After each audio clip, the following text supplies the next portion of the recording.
So, continuing with the Federal Reserve banknotes. So, as we mentioned, the Federal Reserve notes and the national bank notes were kind of combined in this weird sort of other combination that created the Federal Reserve banknotes.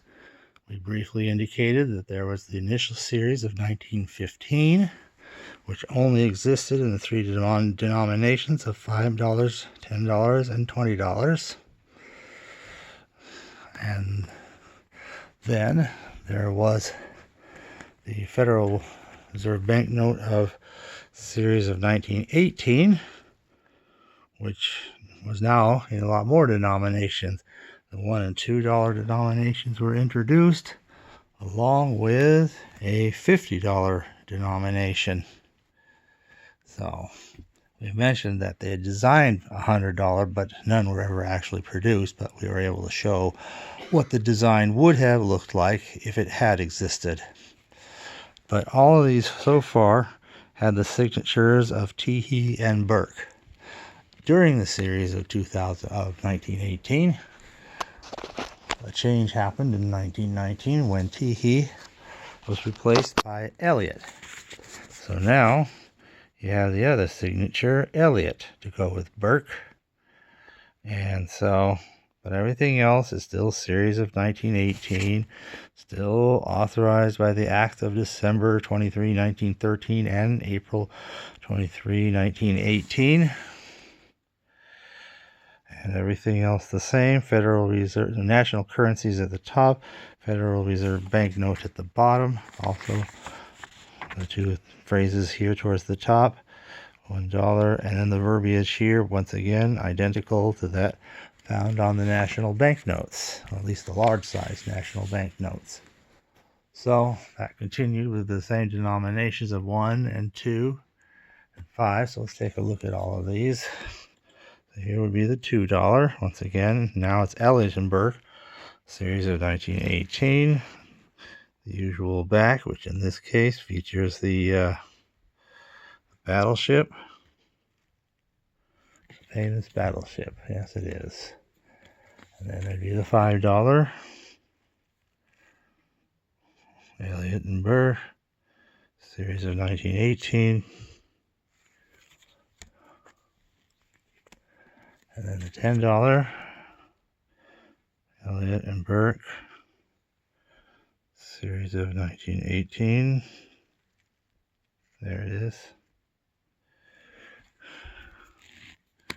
And then there'd be the $20. Elliot and Burke, series of 1918. And all the same, except of course, once again, we no longer have a $50 or anything higher. And that was the end of this until we had the one more reintroduction in 1933, 1934 time frame of the small size Federal Reserve banknote, which again, like the small size national banknote, still has the same basic frame. It says national currency at the top and does many other things the same. It differs somewhat. One rather interesting difference is that you notice the serial numbers have the the 8 digits plus a letter at the beginning that coincides with the bank, G and G, as you can see, and another letter at the end. So, but other than that, they're very similar to the national bank notes.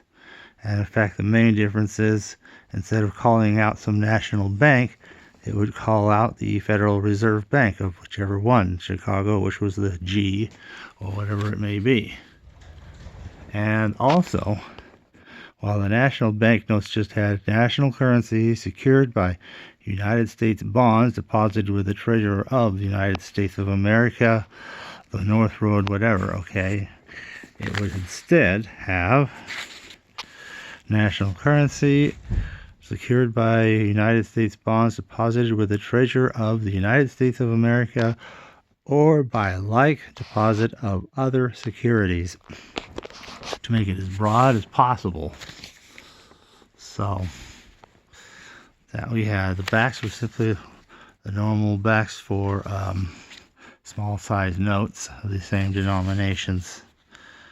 And then there'd be the same for the 10. So here's one for New York. And so they had the same kind of format here. Here's one for Boston. Okay, here's one for Kansas City, Missouri. And this size, they also went all the way up to the $100. In this case, this is for Minneapolis. And so, finally, the $100 denomination finds reality. And all of these others look the same as they've always looked. The $20 being early 30s as the pre-Series 1934 C introduced change where White House became the White House and the trees were bigger and thicker and so forth. $50 again, the same as the other $50, and the $100 the same as the other small size $100. And that finishes out the whole set.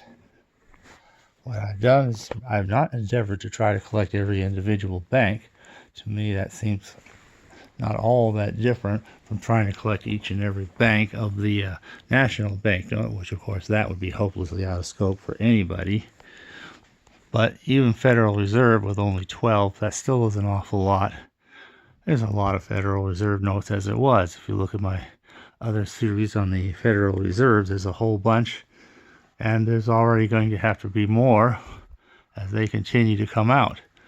Whereas unlike those, the Federal Reserve banknotes, kind of like the silver clads coins, they were something that were introduced at a certain point alongside something else. The silver clads alongside the silverless clads. These Federal Reserve banknotes alongside the Federal Reserve notes. But they were no longer, but they only went for a little while in the beginning and then have been done away with, and other than what exists among collectors, there's nothing else here. So instead I've gone by either the series year, this is all for 1915, or 1918, and the signature combination, which of course everything here was Teehee and Burke, and everything here is Elliot and Burke. And also by the size, which by the way also has in common with the national banknotes large and small, the register on this side, Jones, and the treasurer on that side, Woods. So I find that also kind of interesting.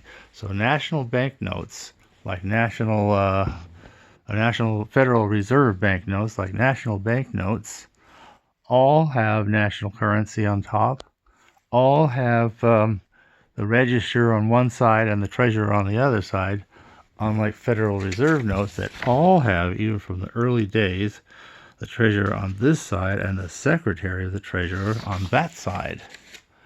So that is kind of an interesting difference that while the two products, the Federal Reserve notes and the Federal Reserve banknotes, are both kind of like products of the Federal Reserve system. One always has the newer system of the treasurer and the secretary, and the other always has the older system of the register and the treasurer, which all other large size banknotes have, unlike the smaller size, which all do the same thing as the Federal Reserve notes would do. So that kind of closes that out. And thanks for listening.